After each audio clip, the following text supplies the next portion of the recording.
ಬೆಳಗಾವಿಯಲ್ಲಿ ಇಂದಿನಿಂದ ಚಳಿಗಾಲದ ಅಧಿವೇಶನ 10 ದಿನದಲ್ಲಿ 84 ವಿವಿಧ ಸಂಘಟನೆಗಳಿಂದ ಪ್ರತಿಭಟನೆಗಾಗಿ ಸುವರ್ಣ ಗಾರ್ಡನ್ ಬಳಿ ಟೆಂಟ್ ನಿರ್ಮಾಣ ಆಗಿದೆ.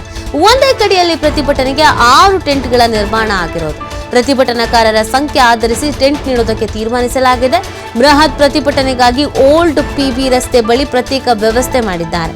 ರೈತರು, ವಿದ್ಯಾರ್ಥಿಗಳು, ಆಶಾ ಕಾರ್ಯಕರ್ತೆಯರು, ಮೀಸಲಾತಿ ಹೋರಾಟ, ಉಪನ್ಯಾಸಕರು, ಉತ್ತರ ಕರ್ನಾಟಕ ಪ್ರತ್ಯೇಕ ರಾಜ್ಯ, ಬೆಳಗಾವಿ ಜಿಲ್ಲೆ ವಿಭಜನೆ ಹಲವು ಬೇಡಿಕೆಗಳನ್ನು ಮುಂದಿಟ್ಟುಕೊಂಡು ಹೋರಾಟವನ್ನು ಮಾಡುವುದಕ್ಕೆ ಪ್ಲಾನ್ ಮಾಡಿಕೊಳ್ಳಲಾಗಿದೆ.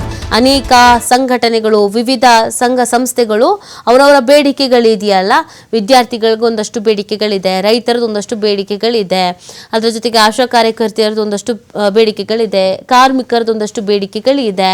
ಹೀಗೆ ಅನೇಕ ಸಂಘಗಳು, ಸಂಸ್ಥೆಗಳು, ಸಂಘಟನೆಗಳು ಇದೀಗ ಹೋರಾಟಕ್ಕೆ ಅಂತ ಸಜ್ಜಾಗಿದ್ವು.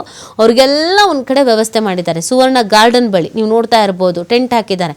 ಬಿಸಿಲು, ಚಳಿ, ಮಳೆ, ಗಾಳಿ ಏನು ಬಂದ್ರೂ ಅಡ್ಡಿ ಆಗಬಾರ್ದು, ಅವ್ರಿಗೆ ಸಮಸ್ಯೆ ಆಗಬಾರ್ದು. ಇದಕ್ಕೆ ಸಂಬಂಧಪಟ್ಟಂತೆ ಅಲ್ಲಿನ ಸಿದ್ಧತೆ ವ್ಯವಸ್ಥೆಗೆ ಯಾವ ರೀತಿಯಾಗಿದೆ ಅನ್ನೋದ್ರ ಬಗ್ಗೆ ನಮ್ಮ ಪ್ರತಿನಿಧಿ ಶ್ರೀಧರ್ ಒಂದು ವರದಿ ನೀಡಿದ್ದಾರೆ. ನೋಡೋಣ ಬನ್ನಿ.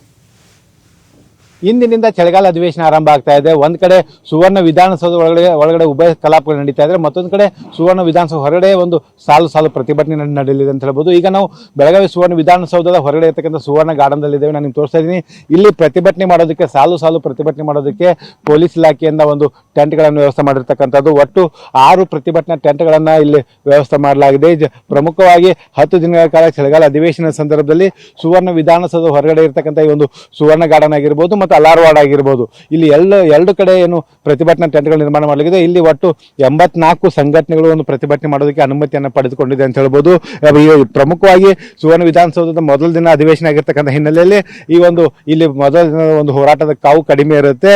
ಅದಾದ ಬಳಿಕ ಏನಂದ್ರೆ ಸಾಲು ಹೋರಾಟಗಳು ನಡೆಯಲಿದೆ. ಪ್ರಮುಖವಾಗಿ ಕಬ್ಬು ಬೆಳೆಗಾರರಾಗಿರ್ಬೋದು, ಜೊತೆಗೆ ಏನು ರೈತರ ವಿವಿಧ ಬೇಡಿಕೆ ಆಗ್ರಹಿಸಿ ಮತ್ತೆ ಬೇರೆ ಸಂಘಟನೆಗಳಿಂದ ರೈತ ಸಂಘಟನೆ ಪ್ರತಿಭಟನೆ ಆಗುತ್ತೆ, ಆಶಾ ಕಾರ್ಯಕರ್ತರಾಗುತ್ತೆ, ಉತ್ತರ ಕರ್ನಾಟಕ ಪ್ರತ್ಯೇಕ ರಾಜ್ಯ ಕುರಿತು ಉತ್ತರ ಕರ್ನಾಟಕ ಹೋರಾಟ ಸಮಿತಿಯಿಂದ ಪ್ರತಿಭಟನೆ ನಡೆಯುತ್ತೆ. ಅದರ ಜೊತೆಗೆ ಬೆಳಗಾವಿ ಜಿಲ್ಲೆ ವಿಭಜನೆ ಕೂಗು ಸೇರಿದಂತೆ ವಿದ್ಯಾರ್ಥಿಗಳ ಪ್ರತಿಭಟನೆಗಳಾಗಿರ್ಬೋದು, ಜೊತೆಗೆ ವಿವಿಧ ದಲಿತ ಪರ ಸಂಘಟನೆಗಳಾಗಿರ್ಬೋದು, ಮೀಸಲಾತಿ ವಿಚಾರವಾಗಿ ನಡೆಯುವಂತಹ ಹೋರಾಟಗಳಾಗಿರ್ಬೋದು, ಇಲ್ಲಿ ಸಾಲು ಪ್ರತಿಭಟನೆಗಳು ನಡೆಯಲಿವೆ.